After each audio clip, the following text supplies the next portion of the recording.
এবার দেখুন 15 দিন পরে গাছটার মধ্যে কি সুন্দর ফুল এসেছে। এটা হচ্ছে স্থলপদ্ম। ধর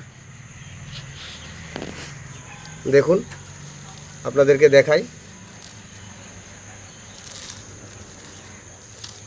ঠিক 15 দিন পরে এইভাবেই ওই কাটিংটা কেটে নেবার পরে আপনারা দেখবেন, দেখুন কি সুন্দর শেকড় এসছে, দেখতে পাচ্ছেন শেকড়গুলো। এবার এটাকে ঠিক এইভাবে আমরা রোপণ করে দেবো।